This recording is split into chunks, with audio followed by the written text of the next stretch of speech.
G'day all, Hayden here, 2026 coaching module Rock contests.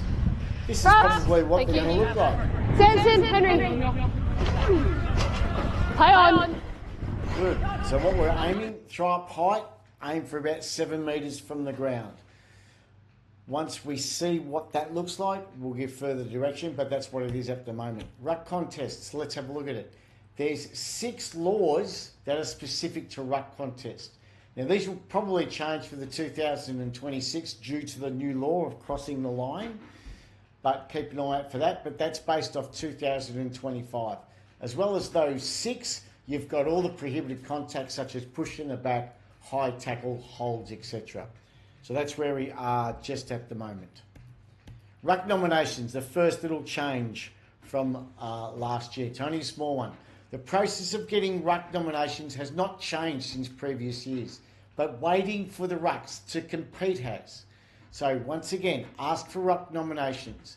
If one team does not nominate, provide 2 opportunities to nominate. If still no nominations, say no Essendon ruck, no Essendon ruck, and then throw the ball up. Be clear with your directions. This is where we are going to quicken up a little bit. As per previous seasons, we will ask for nominations on 2 occasions. If no nomination occurs, we will be clear in our nomination. For example, no North Melbourne ruck, no North Melbourne ruck. On this occasion, the players are way too far. So if there's no nominations, we throw the ball up. Simple as that. We're waiting too long in that instance. In this instance, the umpire has received the ruck nominations from both sides. As they are considered in a position too far away to wait for them to contest the ball, the umpire correctly throws the ball up. It is important for the umpire to be clear on expectations. Ruck, dominate! Okay, they're coming. Leave the football. Leave it. Bump. Okay, so that was well handled. Ruck nominations were too far away, even though they were given. And then what we need to do, be clear as to the expectations of the players around the area. New ruck law, second one, at all centre ball ups, a competing ruck cannot cross the centre line and engage with the opposition ruck prior to contesting the footy. So if you cross the line before any engagement, it's a free kick. If you engage at the line, but then cross it in the engagement, that is going to be play on. This is going to be a free kick. Crosses the line and engages. Simple one from last year. Be rare for that to happen. Let's have a look at this one. Crosses the line and then engages. Crosses, then engages. Free kick. Cross line before any engagement is a free kick. This is what the AFL want. They just want the 2 jumping ruckmen to be jumping at the ball. Jump from behind the line and contest. This one here, we have a look at. They engage at the line, and then there's the cross. Okay, so they go at the line. There's the engagement, right? And then white crosses play on. It should be play on call, okay? Engage, then cross line is play on. So that was a good example for us to learn from. In general, what can we control to help get most ruck contests right? Ask for 2 nominations that we've chatted about. Ensure ruck separation. Ensure players are 1 metre apart. Understand the laws and interpretations. Be in a position to adjudicate. That is stationary. I don't mind if you're stationary. Just short of side on. Don't be afraid to be 10 to 15 metres away. You've got really good verbal control. And then you move. Your responsibility is the ruck contest. Concentrate on the accuracy of that first and then move accordingly. Don't shit yourself if you're caught on the outside of play. Often that's the best option. More than comfortable to stay outside. Let's have a look at this. Ensure ruck separation. Ensure both rucks are separated by 1 metre apart. You should do this by asking one ruck to move and by using that ruck's name. Stephen, you need to move 1 metre to your left. Be clear. First one. Second one. Ensure the laws, and understand the laws of interpretation. Make sure you know what they look like. Drop zone is considered within an arm's length of the ball. So a player can be under the cylinder. We talk about the cylinder and being within arm's length. That's the legal use of the body in the drop zone cylinder play on. So having a look at this one, a player is able to use side of the body as long as he's under the drop of the ball, which that player is. A ruck may push or bump an opposing ruck in the side as long as it's not undue, which is unreasonable. That ruck must be in the drop zone cylinder and must contest the ball to be considered legal. This looks pretty vicious, but it just is one player who gets another one off guard. So there, contact's made to the side under the drop of the ball. He was just stronger than the opposition, who was unbalanced and flew out of the contest. A ruck may push or bump an opposing ruck in the side as long as it's not undue. That ruck must be in the drop zone cylinder and must contest the ball. Best position to adjudicate, we just chatted about, 10 to 15 metres. Stationary position, just short of side on. 10 to 15 metres away to ensure communication management and enhanced decision making. Your job is to adjudicate the rucks. Concentrate on the accuracy of that first, then move accordingly. Don't shit yourself if caught on the outside of the play. So they're the 4 concepts that can help us adjudicate ruck contests accurately. There's the 6 laws that have been found in the 2025 rulebook. As I was saying, it will possibly change for 2026, but let's just have a look at each one of these as we go through. So he's not a ruck, contests a throw up or a boundary throw in. So a designated ruck. So what we're looking for here is a ruck who is not designated, number 47, contests the ruck, free kick. In this instance here, that player who is not a designated ruck ends up contesting the ball before it hits the ground. Free kick. This one here. It's 5 accidentally. So, accidental free kicks we must continue to pay. Even if it's accidental. And here's another accidental one. Looking at the red, looking at the red is the rucks. Hits number 2 on the head. Continue to pay that, even if accidental. Doesn't allow the ball to hit the ground first before making a play on it.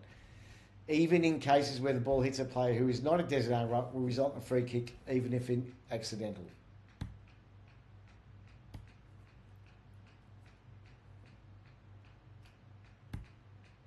Unduly pushes or bumps an opposition ruck.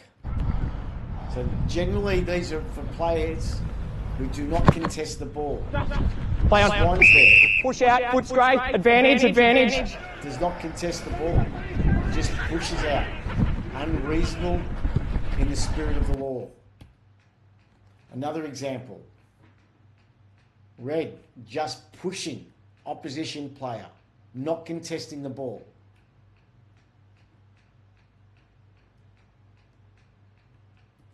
Another example. Collingwood in this case. Pushing the bull ants. Unreasonable in those circumstances. Similar to a block.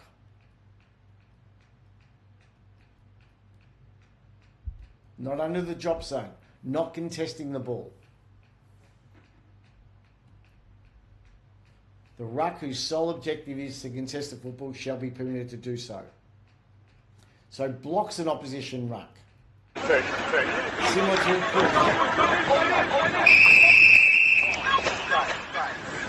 You see there? Opposition, not contesting the ball, blocks Footscray from attempting to get to it. Free kick. GWS goes past the cylinder, blocks the opposition ruck, and then is unable to contest the ball. Similar instance, Sydney in this instance. Just not going the ball, blocking the opposition outside of the drop zone, not contesting the ball. Sydney goes past the cylinder, blocks opposing ruck, and then is unable to contest ball. Werribee on the same instance. Werribee goes past the cylinder, blocks opposition ruck, and then is unable to contest the ball. Ball is outside of the arm's length. We've got another example coming up here. Brisbane just blocking the Coburg opponent from competing for the ball. Not under the drop zone. Brisbane goes past the cylinder, blocks opposing ruck, and then he's unable to contest. Interesting one here. Off the ball. What's that? Yeah. Charlie, let him get there, Charlie! When it is that obvious that that is occurring, blocking an opposition player off the ball like that should result in a free kick. You can see there that the Carlton players turned back, completely stopping. Charlie, let him get there, Worthy of a free kick, an unusual type of block on a ruck. Fourth type in the law is specific to ruck. Makes contact with an opposition ruck prior to the football leaving the field or boundary umpire's hands. It's going to be rare to pay these types of free kicks. To avoid this decision, ensure both rucks are separated by 1 metre apart. You should do this by asking one ruck to move and by asking that ruck's and by using that ruck's name. Stephen, you need to move 1 metre to your left. If Stephen does not move and you have provided 2 opportunities, you can pay a free kick for fails to follow the instruction of an umpire.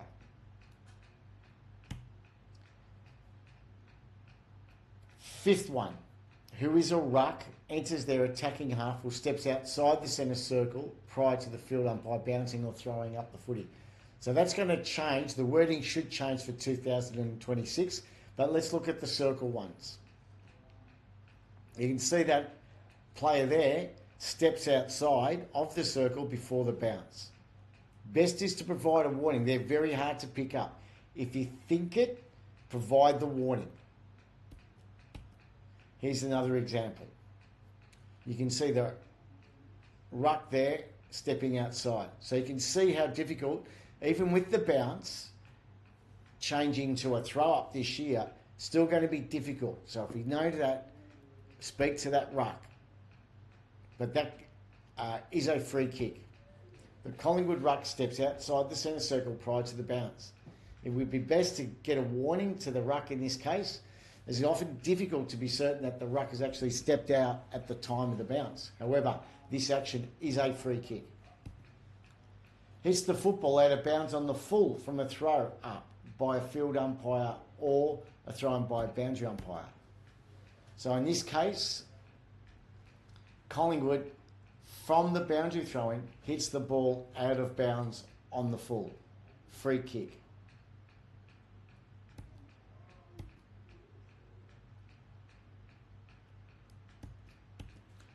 In this case, a throw-up in this instance hit out of bounds on the full by Casey.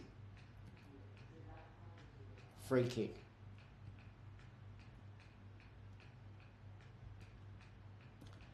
And in this case, he'd have out of bounds on the full from another ruck contest by Werribee.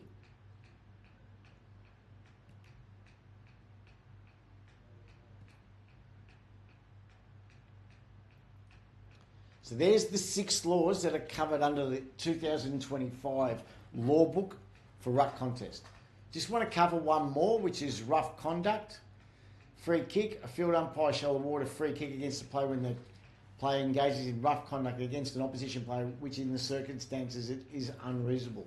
So we're talking about ruck contest, early and therefore not part of the ruck contest and likely to cause injury.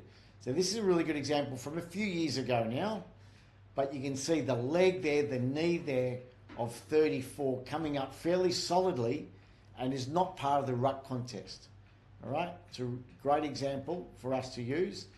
And then it comes up to this one as well, where once again, Sandringham uses it as an early part of the ruck contest. Okay, likely to cause injury. In the circumstances, unreasonable. And here's a third example.